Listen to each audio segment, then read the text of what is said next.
Hi, welcome to Alaskan in the Philippines, currently in Thailand.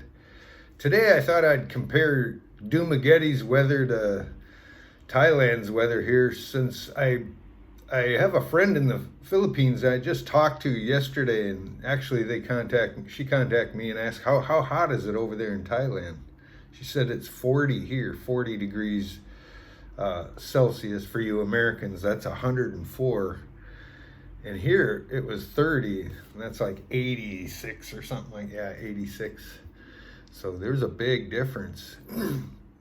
And I kind of wonder that myself too, but it's coming into the hot season, so it's going to start getting hotter. I noticed the sun's starting to get scorching a little hot in the afternoon. In fact, I actually went out and bought a hat the other day, a big brim hat, a pimp hat, so I could keep the shade off my face. And I bought a couple of long sleeve shirts now, and I bought a little long sleeve kind of hoodie, real thin hoodie. I could throw the hood up for that too.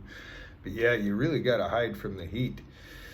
But yeah, and to compare Dumaguete's landscape to the landscape here in Hua Hin, where I am now in Thailand, every area of the Philippines can have different, and every area of Thailand can be different. I'm just kind of, these are the two places that I've actually spent a little time and can compare.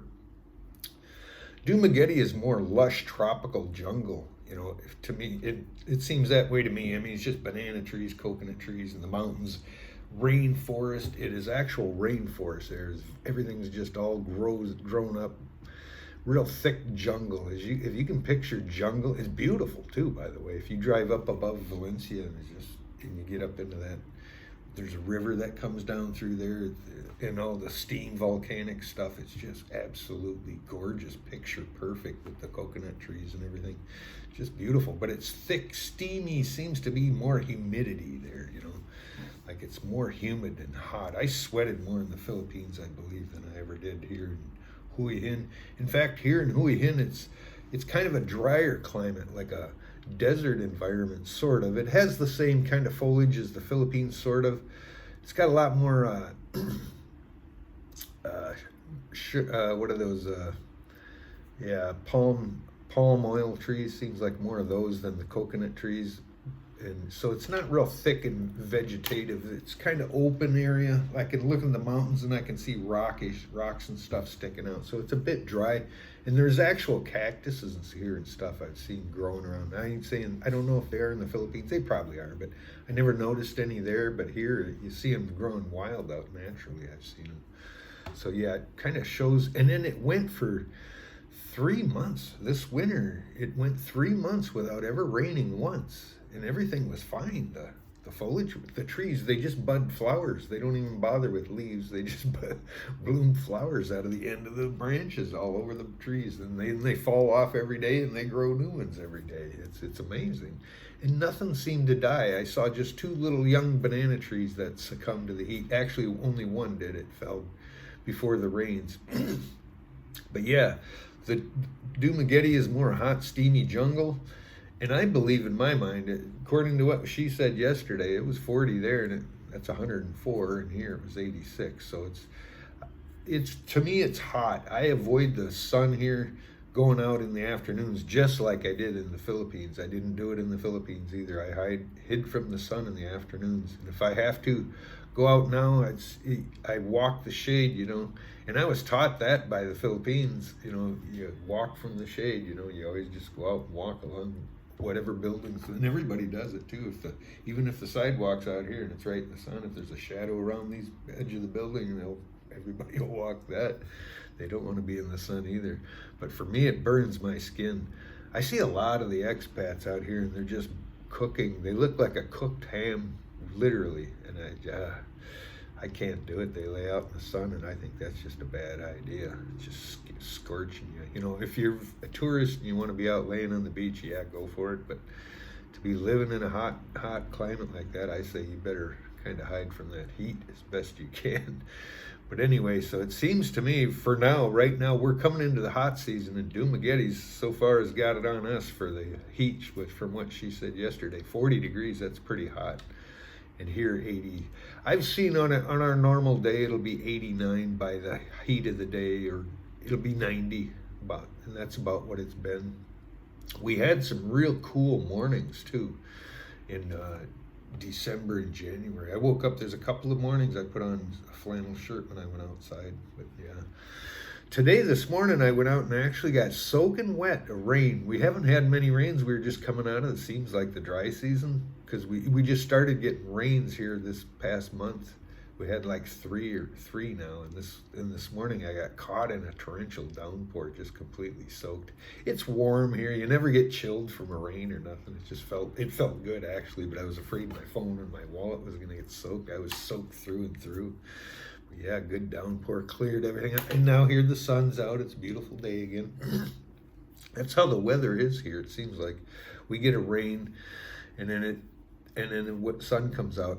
Now in the Philippines, a heavy rain can be kind of a somewhat natural disaster because the mudslides will start, and there's a lot of people living in substandard areas where they probably shouldn't be zoned for housing. You know, a lot of the little places they build up, the shacks and stuff, they put them in the low areas where they're flood areas, but they ain't flooding when they built them there. So when the rains come, a lot of those areas fill up, when ditches fill up with water and sweep away a lot of the locals' houses. You know, a lot of the squatters, they get hit pretty hard and they lose their houses, and the streets flood out. There's no drainage there either. So a heavy rain in the Philippines could be a natural disaster, really, and even in Dumaguete.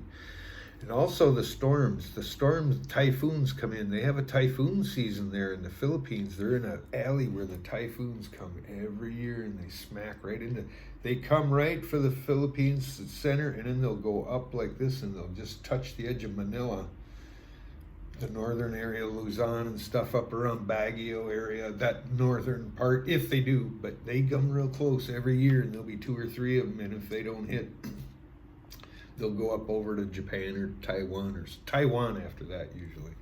But every year they have a typhoon season, and they come right for the Philippines every time. And they always seem to veer up before they hit, direct hit. Although I was in the year before, or right after COVID opened up, I was right one of the first into the Philippines. And it was also right after they had that last storm that hit Dumaguete. And it took out a bunch of trees. They had the power knocked out for almost a week there, probably more than that. But I was there right after that, and there was trees laying over. Even when I went snorkeling at Darwin, the corals were broken from the heavy wave surf. It was just really trashed. You could tell something really bad happened.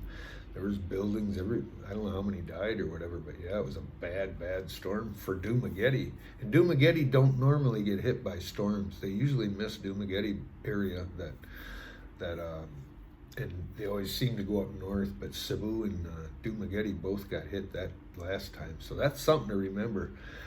You can get into those storms there, natural disasters. Be expecting that. Literally, even the bad storms will knock out the power. The ATMs will be out for a week. You know, you really can be screwed. So the weather is something to consider in where you move and checking it. If you're in the Philippines, definitely check the history of the town you're going to move to on their typhoon history. See how often it gets hit. Do look at that, because you're going to some beautiful island. Yeah, it's beautiful now, but better be ready to hold on when them typhoons come. And it's a seasonal thing. It hits every year somewhere and close to it anyway. So yeah, that's something to consider. Here in Thailand and Hua Hin, I haven't seen no violent weather whatsoever yet. You know, I've seen some pretty kick-ass thunderstorms a couple of times back in September, or right as a rainy season. And we had a kind of a heavy rainy season there in late September and October, I believe, maybe even into November. We had some pretty heavy rains, but it would just come and go and flood the streets. Of course, that's because the drainage in Thailand is kind of they get plugged from all the leaves. The drains get plugged, so the streets fill up because there's walls on both sides of the streets, on most of them concrete. If the drains plug up, the water rises and the streets flood. That's pretty common all over Thailand. I noticed Pattaya and all that happens down there too. But no real natural disaster occurs from it that I know of.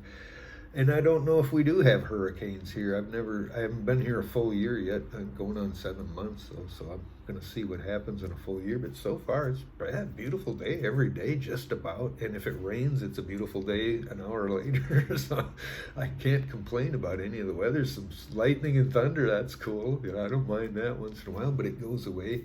It ain't like Alaska, where I used to. In Alaska, we have a rainy season where you think Seattle, you know, it just drizzles for 3 months, right up to freeze up just about August, September, October, and into November. It just rains and drizzles and rains and drizzles. It sucks. Weeks on end, you don't see the sun. So yeah, this is nice. I really like it. You know, winter's nice when you have a nice sunny day every day. But yeah, that's just some of the comparing. And the Philippines is hot, and from Dumaguete, unless you're right down on the beach, you know, or walking down close to the ocean, there's really not much breeze once you get inland a bit. So it can get smoldering hot if you're out in the, you know, you're out in some of them areas where there's no, even Condoy where I was, there was no breeze right there. Actually, I was on the second floor, so I opened the doors. If I could open both doors, I'd get a breeze through my studio apartment. But otherwise, there was no natural wind up there very often, so it got hot. It was a hot, steamy jungle. And then you could look up at Valencia mountain right above where I was. And up in Valencia, it was always cloud cover up there and always raining, it looked like. And we could tell if it was going to rain because it would always rain in Valencia first, and we'd see the cloud coming down the mountain. You know, we were going to get rain, but it was oftentimes raining there from where I could see looking up there. So that's another thing. Valencia, you guys can move there. It's a rainforest. Remember that. Pours and pours at certain times. And rains more often than down on Dumaguete. Keep that in mind. But anyway, yeah, here in Hua Hin, the weather's just fine.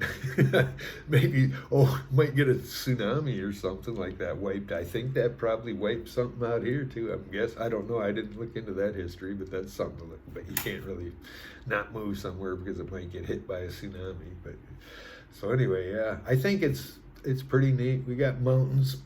It seems similar to the Philippines, but drier, sandier. The soil's redder, like you'd think Arizona looking kind of dirt. Little spaces, and it ain't the heavy, thick, dense jungle vines and stuff like you see in the Philippines jungle. So I'm going to go ahead and say it's going to be hotter there during hot season. We'll see though. I talked to a guy here from South Africa when I moved over, when I was living at the room. Cool guy, by the way. Shout out to Chip. But yeah, he asked me about how am I taking the heat after coming from Alaska. That was right after I arrived. And I was like, it ain't terrible, you know, I ain't sweating, but I forgot to tell him I wasn't going out in the afternoons. And he's like, oh, really? He goes, it's going to get real hot here. I said, oh, it will? Much hotter than this? And he said, oh, yeah, later in April, I think. He said, it's going to get really hot. And so yeah, I might see it coming yet. It might cook me here. We'll see. But like I say, I hide from the sun, and I try not to get caught out in it, man. That'd be the worst thing. If I have to go to the mall, you know, for immigration or something in the middle of the afternoon, because some of them places don't open until like 11, and it's already getting hot about 8 o'clock. So, yeah, I cover up with long sleeves and stuff. My legs don't get burned too much if I'm walking, but yeah, I stay out of the heat. So far, I'd say I like the weather here better than the Philippines. It's a drier heat. It's not I literally don't sweat normally. Like even if I'm sitting outside, I don't normally sweat. But lately I'm starting to sweat. I noticed it is getting a bit hotter. So when I'm walking, I start to sweat a little bit. I've been carrying a tissue to mop a little bit on my brow, but not terrible. I'm not soaked like I've been before, you know. When I got off in the Philippines, I was just soaked my body, just absolutely drained in Cebu. And then I kind of got used to it, but yeah. Well, okay, I thought I'd just do a little heads up comparison. If those of you that are going to Dumaguete kind of know what to expect for the weather and the storms and the natural disasters, the power outages that all come and occur from that situation that you could be in. So just be forewarned of that. And so far I haven't had any terrible weather here, and nothing, the phones and the power never go out yet. So, you know, they have for just a brief moment, like once 10 minutes or something, but it was just once or twice. In Dumaguete, the time I was there for 2 months, I probably had 15 power or 20 power outages in the 2 months I was there. So keep that in mind too. Well, anyway, that's my silly comparison, and your results may vary too, so it's up to you. That's what I found. Well, thanks for watching. Be sure to like, share, and subscribe. We'll see you in the next one. Bye.